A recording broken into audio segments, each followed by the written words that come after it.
इस वीडियो के अंत तक आप जानेंगे इस पाठ से संबंधित संपूर्ण जानकारी। नमस्कार सभी को, हिंदी कला केंद्र में आपका स्वागत है। अगर आप इस चैनल पर नए हैं तो पहले इसको सब्सक्राइब करें व बेल आइकन को दबाना ना भूलें ताकि नए वीडियो का नोटिफिकेशन सबसे पहले आपको मिले। बच्चों, आज हम पढ़ने जा रहे हैं हमारी हिंदी की पुस्तक दुर्वा का पाठ 10, जिसका शीर्षक है बस की सैर। ये एक कहानी है। सैर यानी भ्रमण करना या घूमना। तो बच्चों, आपने भी बस की सैर जरूर करी है, कभी स्कूल बस से तो कभी अपने माता पिता के संग, है ना? लेकिन क्या आपको याद है जब आपने पहली बार किसी प्लेन, ट्रेन या बस की यात्रा करी हो तो उसका अनुभव अलग ही होता है। हम थोड़े उत्साह से भरे होते हैं और हर चीज़ को बड़े ध्यान व बारीकी से देखते हैं। करते हैं ना हम ऐसा? तो बच्चों, ऐसी ही एक बस की यात्रा यानी बस की सैर करी है हमारी कहानी की लड़की वल्ली ने। तो चलिए बच्चों, इस यात्रा का वर्णन सुनते हैं वल्ली कानन की जुबानी से, जिसका अनुवाद किया है बालक राम नागर ने। तो हमारी कहानी का शीर्षक है बस की सैर। एक थी लड़की, नाम था उसका वल्ली अम्माई। 8 बरस की थी। बरस यानी साल। तो वह लड़की कितनी बड़ी थी? 8 साल की थी। उसे अपने घर के दरवाजे पर खड़े होकर सड़क की रौनक देखना बड़ा अच्छा लगता था। रौनक यानी चमक दमक या शोभा। तो जो सड़क पर जो लोगों का आना जाना लगा रहता था उसको देखना उसे बहुत अच्छा लगता था। वल्ली अम्माई को अपना नाम भी बड़ा अच्छा लगता था। वैसे दुनिया में ऐसा कौन होगा जिसे अपना नाम पसंद न हो? तो बच्चों, आपको भी अपना नाम पसंद है ना? ऐसे ही वल्ली अम्माई को भी अपना नाम बहुत ही अच्छा लगता था। सड़क पर वल्ली अम्माई की उम्र का कोई साथी नहीं था। अपनी दहलीज पर खड़े रहने के अलावा, दहलीज यानी चौखट की दहल के नीचे पत्थर या लकड़ी की पट्टी यानी अपने मेन दरवाजे के बाहर जो चौखट लगी रहती है वहाँ पर खड़े रहने के अलावा वह कर भी क्या सकती थी? यानी उसके पास अपनी दहलीज पर खड़े होकर सड़क को देखने के अलावा और कोई चारा नहीं था। और फिर उसकी माँ ने उसे सख्त ताकीद कर रखी थी। सख्त यानी कठोर, कड़ाई से उसको ताकीद का अर्थ है किसी कार्य के लिए बार बार चेताने की क्रिया या हिदायत। यानी उसकी माँ ने उसे चेतावनी दे रखी थी कि वह खेलने के लिए अपनी सड़क छोड़कर दूसरी सड़क पर न जाए। तो इस वजह से वल्ली अम्माई हमेशा अपनी दहलीज पर खड़े होकर सड़क पर आने जाने वाले लोगों को, बसों को, सबको देखती थी। सड़क पर सबसे ज़्यादा आकर्षित करने वाली वस्तु कस्बे की बस थी जो हर घंटे उधर से गुजरती थी। तो वल्ली को सबसे ज़्यादा आकर्षित कौन सी चीज़ करती थी? जो उनके घर के सामने सड़क से जो एक बस जाती थी जो हर घंटे उधर से गुजरती थी। एक दफ़ा जाते हुए, दफ़ा यानी एक बार वह उधर से सामने से जाती और एक दफ़ा लौटते हुए जब वापस अपनी सवारियों को लेकर वापस आती उधर से, तो वह 2 बार उसको देखती। हर बार नई नई सवारियों से लदी हुई बस का देखना वल्ली अम्माई की कभी न ख़त्म होने वाली खुशी का खजाना था। तो उसे इस तरह आने जाने वाली बस को देखकर बहुत अच्छा लगता था। उसमें हर बार नई नई सवारियां लेकर वह आती थी और वल्ली उसी को देखकर खुश हो जाती। हर रोज़ वह बस को देखती और एक दिन एक नन्ही सी इच्छा उसके नन्हे से दिमाग में घुस कर बैठ गई। कम से कम एक बार तो वह बस की सैर करेगी ही। सैर यानी मन बहलाने के लिए किया जाने वाला आवागमन या भ्रमण। तो वल्ली के मन में भी एक छोटी सी इच्छा जाग गई कि एक दिन वह भी इस बस की सैर करेगी। नन्ही सी इच्छा बड़ी और बड़ी होती चली गई।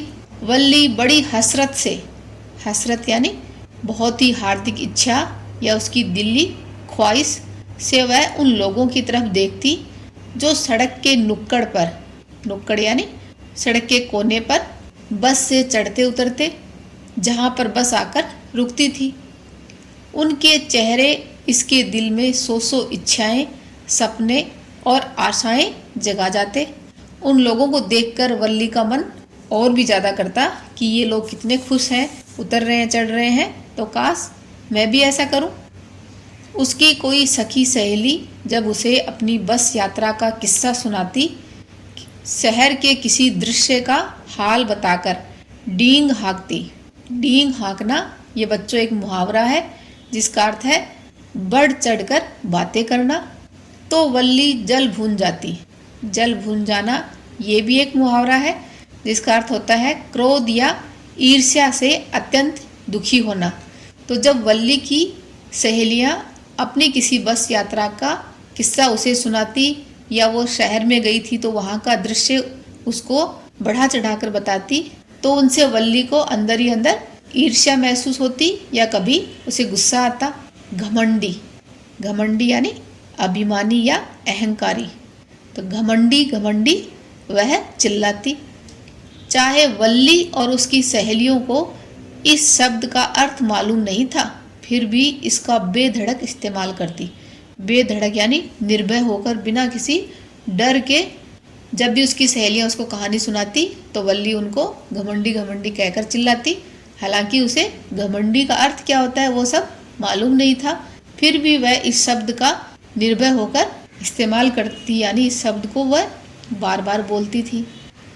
दिनों दिन, महीनों महीने वल्ली ने बस यात्रा से संबंधित छोटी मोटी जानकारी गांव से कभी कभार शहर जाने वालों और बस में प्राय सफ़र करते रहने वाले यात्रियों की आपसी बातचीत से प्राप्त कर ली थी। तो वल्ली ने मन ही मन सोच लिया था कि उसे बस की यात्रा करनी है। तो इस बारे में जानने के लिए वह लगातार इस पर काम कर रही थी। क्या काम कर रही थी? वह बस यात्रा से संबंधित छोटी मोटी जानकारी, जो गांव से लोग कभी कभार शहर जाते थे तो उनकी बातचीत ध्यान से सुनती रहती। और उसने आप भी कुछ लोगों से इस बारे में सवाल पूछे थे, तो जो भी उसकी जिज्ञासा थी वो सब उसने इकट्ठी कर ली थी। तो जो भी उसको जानना था उन सब बातों का उत्तर उसने पहले ही जान लिया था। शहर उसके गांव से कोई 10 किलोमीटर दूर था। एक ओर का भाड़ा था 30 पैसे। भाड़ा यानी बस में बैठने का जो किराया टिकट लगती है वह कितना था? 30 पैसे। इसका मतलब जाने और लौटने दोनों ओर के 60 पैसे हो गए। शहर तक पहुंचने में बस को पौन घंटा, पौन यानी 45 मिनट लगती है।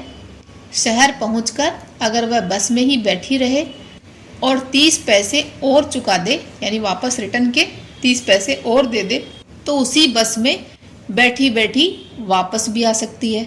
यानी अगर वह गांव से दोपहर 1 बजे चल दे तो पौने 2 बजे, पौने 2 का अर्थ क्या होता है? 1:45, तो वह दोपहर के 1:45 पर शहर पहुंच जाएगी और फिर उसी बस से वह अपने गांव कोई 3 बजे लौट आएगी, क्योंकि वापस आते समय भी कितना समय लगेगा? लगभग पौन घंटा, 45 मिनट। तो इस तरह की सारी जानकारी वल्ली ने पहले ही इकट्ठी कर ली। इस प्रकार वह हिसाब पर हिसाब लगाती रही, योजना पर योजना बनाती रही। एक दिन की बात है जब यह बस गांव की सीमा पार, गांव की सीमा यानी गांव की सरहद या सीमान को पार करके बड़ी सड़क पर प्रवेश कर रही थी, एक नन्ही सी आवाज़ पुकारती हुई सुनाई दी, बस को रोको, बस को रोको।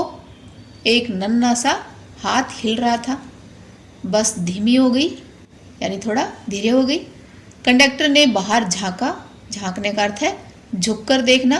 तो कंडक्टर ने बाहर झुककर देखा और कुछ तुनक कर कहा। तुनक कर यानी थोड़ा चिढ़कर बोलना। तो बच्चों ये एक मुहावरा है, तुनक कर बोलना, जिसका अर्थ है चिढ़कर बोलना। कहा, अरे भाई कौन चढ़ना चाहता है? उनसे कहो कि जल्दी करें। सुना तुमने? बस मैं इतना जानती हूँ कि मुझे शहर जाना है और ये रहा तुम्हारा किराया, उसने रेजगारी दिखाते हुए कहा। रेजगारी यानी छोटे सिक्के, जो छुट्टे पैसे थे। कितने थे? 30 पैसे। तो वल्ली ने पूरा हिसाब लगा रखा था, तो उसने वो सारा किराया कंडक्टर को दिखाते हुए कहा कि मुझे सिर्फ ये पता है कि मुझे शहर जाना है। ठीक ठीक, पहले बस में चढ़ो तो, कंडक्टर ने कहा और फिर उसे धीरे से उठाकर बस में चढ़ा लिया। च मैं अपने आप चढ़ूंगी, तुम मुझे उठाते क्यों हो? कंडक्टर बड़ा हंसोड़ था। हंसोड़ का अर्थ है हंसमुख, यानी दूसरों को बहुत हंसाने वाला, तो थोड़ा मजाकिया स्वभाव का था। अरे मैम साहिबा, नाराज क्यों होती हो? बैठो इधर, पधारो, उसने कहा। पधारो यानी आ जाओ, वेलकम है आपका। रास्ता दो भाई, रास्ता। मैम साहिब तशरीफ ला रही हैं। तशरीफ यानी पधार रही हैं, थोड़ा इज्जत के साथ कहा। दोपहर के उस समय आने जाने वालों की भीड़ भाड़ घट जाती थी। पूरी बस में कुल 6-7 सवारियां बैठी हुई थी। सभी मुसाफिरों की नज़र वल्ली पर थी। मुसाफिर यात्री यानी जो उस बस में यात्रा कर रहे थे, और वे सब कंडक्टर की बातों पर हंस रहे थे। वल्ली मन ही मन झेंप गई। झेंपना का अर्थ है संकोच या लज्जा करना। आंखें फेर कर वह जल्दी से एक खाली सीट पर जा बैठी। गाड़ी चलाएं मैम साहिबा, कंडक्टर ने मुस्कुराकर पूछा। उसने 2 बार सीटी बजाई। बस गरजती हुई आगे को बढ़ी। वल्ली सब कुछ आंखें फाड़ कर देख रही थी। आंखें फाड़ कर देखना ये एक मुहावरा है जिसका अर्थ है आश्चर्य से देखना। तो बताओ बच्चों, वल्ली आंखें फाड़ कर क्यों देख रही थी? क्योंकि वह ये सब पहली बार देख रही थी, तो उसे बहुत अच्छा लग रहा था। हर चीज़ उसके लिए नई थी। बस में भी वह पहली बार बैठी थी, और बस में बैठकर बाहर का नज़ारा कैसा दिखता है वो भी वह पहली बार देख रही थी। इसलिए वह हर चीज़ को बहुत ही ध्यान और बारीकी से देख रही थी। खिड़कियों से बाहर लटक रहे पर्दे के कारण उसे बाहर का दृश्य देखने में बाधा पड़ रही थी। दृश्य यानी जो देखने में आ सके या दिखाई दे सके, यानी जिसे देख सकते हो, तो बाहर का जो सीन है वह उसे देखने में बाधा यानी थोड़ी रुकावट पड़ रही थी। वह अपनी सीट पर खड़ी हो गई और बाहर झांकने लगी। इस समय बस एक नहर के किनारे किनारे जा रही थी। रास्ता बहुत ही तंग था, यानी बहुत संकरा था, पतला था। एक और नहर थी, उसके पार ताड़ के वृक्ष, घास के मैदान, सुदूर पहाड़ियाँ और नीला आकाश। तो एक तरफ क्या नज़ारा था कि नहर के किनारे किनारे तो बस चली रही थी, तो वल्ली को एक तरफ नहर दिखाई दे रही थी। नहर के पार ताड़ के वृक्ष थे, घास के मैदान थे, और दूर तक पहाड़ियाँ और नीला आकाश दिखाई दे रहा था। और दूसरी ओर एक गहरी खाई थी, जिसके परे यानी उस खाई के पार दूर दूर तक फैले हुए हरे भरे खेत, जहाँ तक नज़र जाती हरियाली ही हरियाली। जहाँ तक वल्ली की नज़र जा रही थी वहाँ तक क्या दिखाई दे रहा था उसको? दूसरी तरफ हरियाली ही हरियाली। आह, ये सब कुछ कितना अद्भुत था। अद्भुत यानी अनोखा था। अचानक एक आवाज़ आई और वह चौंक गई। सुनो बच्ची, वह आवाज़ कह रही थी, इस तरह खड़ी मत रहो, बैठ जाओ। वल्ली बैठ गई और उसने देखा कि वह कौन था। वह एक बड़ी उम्र का आदमी था, जिसने उसी के भले के लिए ये कहा था। लेकिन उसके इन शब्दों से वह चिढ़ गई। वल्ली क्यों चिढ़ गई? क्योंकि वह बाहर का नज़ारा देखना चाह रही थी। और बड़े उम्र के आदमी ने उसको क्यों रोका? क्योंकि अगर वह खड़ी रहती, अचानक बस को ब्रेक लगाना पड़ जाए या तेज़ गति से चले तो वह गिर सकती है, उसको चोट लग सकती है। यहाँ कोई बच्ची नहीं है, उसने कहा। मैंने पूरा भाड़ा दिया है। भाड़ा यानी मैंने पूरा किराया दिया है, तो यहाँ कोई बच्ची नहीं है। कंडक्टर ने भी बीच में पढ़ते हुए कहा, जी हाँ, ये बड़ी बेगम साहिबा हैं। क्या कोई बच्चा अपना किराया अपने आप देकर शहर जा सकता है? तो कंडक्टर ने भी उसको मजाक बनाने के लिए कहा ऐसा। वल्ली ने आंखें तरेर कर उसकी ओर देखा। आंखें तरेर कर देखना ये एक मुहावरा है जिसका अर्थ है आँखों से क्रोध प्रदर्शित करना। तो वल्ली ने अपनी आंखों से ये प्रदर्शित किया कि उसे अच्छा नहीं लग रहा, उसे गुस्सा आ रहा है। मैं बेगम साहिबा नहीं हूँ, समझे? और हाँ, तुमने अभी तक मुझे टिकट नहीं दिया है, क्योंकि वल्ली ने पैसे तो पहले ही दे दिए थे, तो उसके बदले में कंडक्टर को टिकट देना चाहिए था। तब वल्ली ने उसको धमकाया। अरे हाँ, कंडक्टर ने उसी के लहजे की नकल करते हुए कहा। लहजा यानी बात करने का ढंग या बोलने का अंदाज। तो जिस अंदाज में वल्ली बोली उसी अंदाज में कंडक्टर ने भी कहा अरे हाँ, और इस बात पर सब हंसने लगे। इस हंसी में वल्ली भी शामिल थी। कंडक्टर ने एक टिकट फाड़ा और उसे देते हुए कहा, आराम से बैठो, सीट के पैसे देने के बाद कोई खड़ा क्यों रहे, मुझे ये अच्छा लगता है, वह बोली। वल्ली ने कहा कि उसे खड़ा होकर देखना अच्छा लगता है।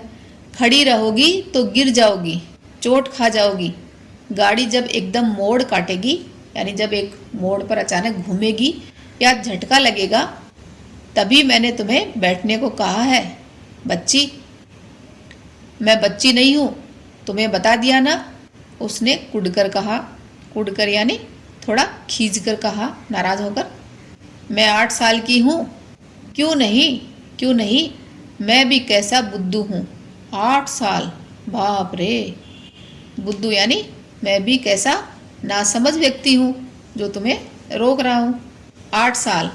तो उस व्यक्ति ने उसे ऐसे जताया कि 8 साल, बाप रे, तुम तो सच में बहुत बड़ी हो। बस रुकी, कुछ नए मुसाफिर यानी यात्रा करने वाले यात्री बस में चढ़े और कंडक्टर कुछ देर के लिए व्यस्त हो गया, बिजी हो गया। वल्ली बैठ गई। उसे डर था कि कहीं उसकी सीट ही न चली जाए। एक बड़ी उम्र की औरत आई और उसके पास बैठ गई। अकेली जा रही हो बिटिया? जैसे ही बस चली उसने वल्ली से पूछा। हाँ, मैं अकेली जा रही हूँ, मेरे पास मेरा टिकट है, उसने अकड़ कर तीखा जवाब दिया।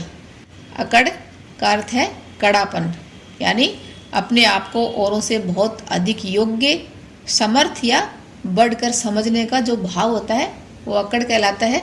तो वल्ली ने भी थोड़ा अकड़ कर तीखा जवाब दिया। तीखा यानी जो जवाब सुनने वाले को अच्छा ना लगे। कई बार बोलते हैं ना कि उसने बड़ा मीठा जवाब दिया। तो मीठा जवाब का अर्थ है कि उसने अपनी वाणी को बहुत ही सॉफ्ट तरीके से कहा, और यहाँ पर वल्ली ने अकड़ के साथ तीखा जवाब दिया। हाँ हाँ, शहर जा रही हैं 30 पैसे का टिकट लेकर, कंडक्टर ने सफाई दी। आप अपना काम कीजिए जी, वल्ली ने टोका, लेकिन उसकी अपनी हंसी भी छूट रही थी, क्योंकि यहाँ पर वल्ली अपने आप को बहुत बड़ा समझ रही थी और हर बात का जवाब एक बड़ी लड़की जैसे देती है वैसा ही बोलने की कोशिश कर रही थी। कंडक्टर भी खिलखिलाकर हंसने लगा। इतनी छोटी बच्ची के लिए घर से अकेले निकलना क्या उचित है? उचित यानी क्या ये ठीक है? बुढ़िया की बकझक जारी थी। तुम जानती हो शहर में तुम्हें कहाँ जाना है, किस गली में, किस घर में? आप मेरी चिंता न करें, मुझे सब मालूम है। वल्ली ने पीठ मोड़ मुँह खिड़की की ओर करके बाहर झांकते हुए कहा। ये उसकी पहली यात्रा थी। इस सफ़र के लिए उसने सचमुच कितनी सावधानी और कठिनाई से योजना बनाई थी। सावधानी तो क्या थी कि उसे अपनी मम्मी पापा को नहीं बताना था, और कठिनाई क्या थी कि उसने अपने आप ही सब जानकारी इकट्ठी करी और क्या क्या काम किया, देखते हैं आगे। इसके लिए उसे छोटी छोटी जो रोजगारी भी हाथ लगी, जो उसे छोटे पैसे मिलते थे, छुट्टे पैसे मिलते थे, इकट्ठी करनी पड़ी। उसे अपनी कितनी ही इच्छाओं को दबाना पड़ा, जैसे कि वह मीठी गोलियां नहीं खरीदेगी, खिलौने, गुब्बारे कुछ भी नहीं लेगी। कितना बड़ा संयम था ये। संयम यानी उसने अपने आप को नियंत्रण में रखा। ये सब चीज़ें उसने नहीं ली और उन पैसों को बचाया।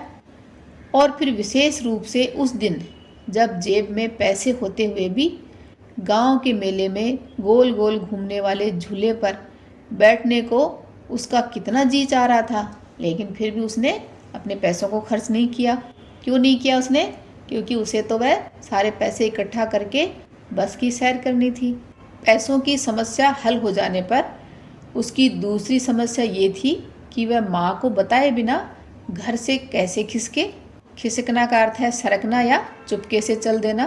तो पहले तो उसके पास क्या समस्या थी कि पैसों की थी। जब पैसे इकट्ठे हो गए तो दूसरी समस्या क्या आई कि अपनी माँ को बताए बिना घर से कैसे निकले। लेकिन इस बात का हल भी कोई बड़ी कठिनाई पैदा किए बिना ही निकल गया आया। हर रोज़ दोपहर के खाने के बाद उसकी माँ कोई 1 बजे से 4 साढ़े 4 बजे तक सोया करती थी। वल्ली का बीच का ये समय गांव के अंदर सैर सपाटे करने में बीतता था। तो उस समय वल्ली अपने गांव के अंदर घूमने जाती थी रोज़। लेकिन आज वह ये समय गांव से बाहर की सैर में लगा रही थी। तो अब उसकी मम्मी को तो ये सब पता नहीं चलेगा। बस चली जा रही थी, कभी खुले मैदान में से, कभी किसी गांव को पीछे छोड़ते हुए और कभी किसी ढाबे को। कभी यह लगता कि वह सामने से आ रही किसी दूसरी गाड़ी को निगल जाएगी या फिर किसी पैदल यात्री को निगल जाएगी। यानी वल्ली को ये एहसास हो रहा था कि ये बस दूसरी बस को खाई जाएगी उसके टकराकर, या फिर किसी पैदल यात्री को। लेकिन ये क्या, वह तो उन सबको दूर पीछे छोड़ती हुई बड़ी सावधानी सफाई से आगे निकल गई। पेड़ दौड़ते हुए उसकी ओर आते दिखाई दे रहे थे, लेकिन बस रुकने पर वे स्थिर हो जाते। स्थिर यानी निश्चल या स्थायी हो जाते और चुपचाप बेबस से खड़े रहते। अचानक खुशी के मारे वल्ली तालियां पीटने लगी। गाय की एक बछिया, बछिया क्या होती है, गाय का मादा बच्चा, तो वह अपनी दुम ऊपर उठाए, दुम यानी अपनी पूंछ को ऊपर उठाए सड़क के बीचों बीच बस के ठीक सामने दौड़ रही थी। ड्राइवर जितनी जोर से भोंपू बजाता, अपना बस का जो हॉर्न बजाता, उतना ही ज़्यादा वह डर कर बेतहासा भागने लगती। बेतहासा यानी बिना सोचे समझे और बहुत तेज़ी से बस के सामने दौड़ लगाने लगी। वल्ली को यह दृश्य बहुत ही मज़ेदार लगा और वह इतना हंसी कि उसकी आंखों में आंसू आ गए। बस बस बेगम साहिबा, कंडक्टर ने कहा, कुछ हंसी कल के लिए रहने दो। आखिर बछिया एक और निकल गई और फिर बस रेल के फाटक तक जा पहुंची। दूर से रेलगाड़ी एक बिंदु के समान लग रही थी। पास आने पर वह बड़ी और बड़ी होती चली गई। जब वह फाटक के पास से धड़धड़ाती दनदनाती हुई निकली तो बस हिलने लगी। फिर बस आगे बढ़ी। तो बच्चों, आपने भी ये अनुभव किया होगा जब कभी रेलवे क्रॉसिंग के सामने आपकी बस या गाड़ी खड़ी हो और सामने से रेल गुजर रही हो, है ना? ऐसा ही एहसास हुआ होगा ना। और रेलवे स्टेशन तक जा पहुंची। वहाँ से वह भीड़ भड़के वाली एक सड़क से गुजरी जहाँ दोनों ओर दुकानों की कतारें थी। फिर मुड़कर वह एक और बड़ी सड़क पर पहुंची। इतनी बड़ी बड़ी सजी हुई दुकानें, उनमें एक से एक बढ़कर चमकीले कपड़े और दूसरी चीज़ें। भीड़ की रेलमपेल। वल्ली हैरान, भौचक्की सी हर चीज़ को आंखें फाड़े देख रही थी। भौचक्का होना का अर्थ है हैरान या चकित, हक्का बक्का रह जाना, और आंखें फाड़कर देखना का अर्थ है आश्चर्य से देखना। तो वल्ली के लिए तो ये सब नज़ारे नए थे, तो वह हर चीज़ को आंखें फाड़कर आश्चर्य से देख रही थी। बस रुकी और सभी यात्री उतर गए। बस शहर के अंदर पहुंच चुकी थी। ए बेगम साहिबा, आप नहीं उतरेंगी क्या? 30 पैसे की टिकट ख़त्म हो गई, कंडक्टर ने कहा, क्योंकि वह एक तरफ का ही किराया था 30 पैसे। तो मैं इसी बस से वापस जा रही हूँ। उसने अपनी जेब में से 30 पैसे और निकालकर रेजगारी कंडक्टर को देते हुए कहा, क्या बात है? कुछ नहीं, मेरा बस में चढ़ने को जी चाहा। बस जी चाहा यानी मेरा बस में चढ़ने को मन किया, तो बस मुझे इतना ही करना था। तुम शहर देखना नहीं चाहती? अकेली? नहीं बाबा ना, मुझे डर लगता है, उसने कहा। उसके हाव भाव पर कंडक्टर को बड़ा मज़ा आ रहा था। लेकिन तुम्हें बस में आते हुए डर नहीं लगा? उसने पूछा। इसमें डर की क्या बात है, वल्ली ने जवाब दिया। अच्छा, तो उतर कर उस जलपान गृह में हो आओ।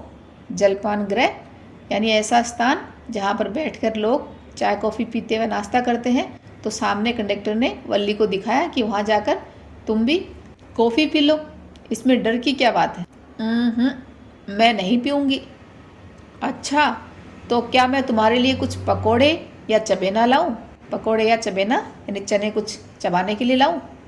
नहीं, मेरे पास इसके लिए पैसे नहीं हैं, मुझे बस एक टिकट दे दो। जलपान के लिए तुम्हें पैसों की ज़रूरत नहीं, पैसे मैं दूंगा। मैंने कह दिया न नहीं, उसने दृढ़तापूर्वक कहा। दृढ़तापूर्वक का अर्थ होता है मजबूती से, पक्के इरादे या संकल्प के साथ। तो उसने बहुत ही मजबूती से कहा कि नहीं, मैंने नहीं बोल दिया तो नहीं। नियत समय पर बस फिर चल पड़ी।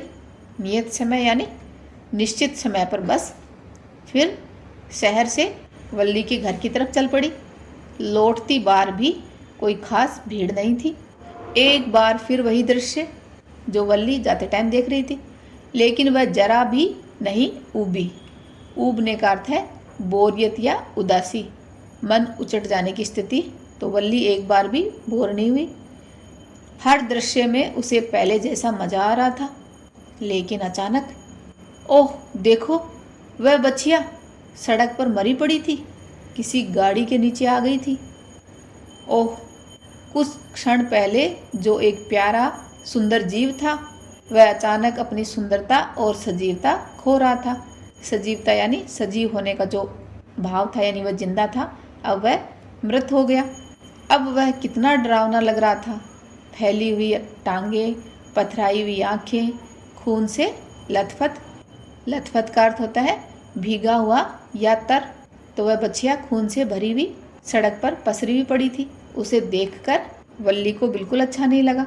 ओह, कितने दुख की बात। यह वही बछिया है ना जो बस के आगे आगे भाग रही थी जब हम आ रहे थे? वल्ली ने कंडक्टर से पूछा। कंडक्टर ने सिर हिला दिया। बस चली जा रही थी। बछिया का ख्याल उसे सता रहा था। सताना का अर्थ है दुख देना या परेशान कर रहा था, क्योंकि वल्ली ने उसे जाते टाइम उसी बछिया को देखा था। वो कितनी खुशी में भाग रही थी और उसे देखकर वल्ली को भी बहुत अच्छा लग रहा था।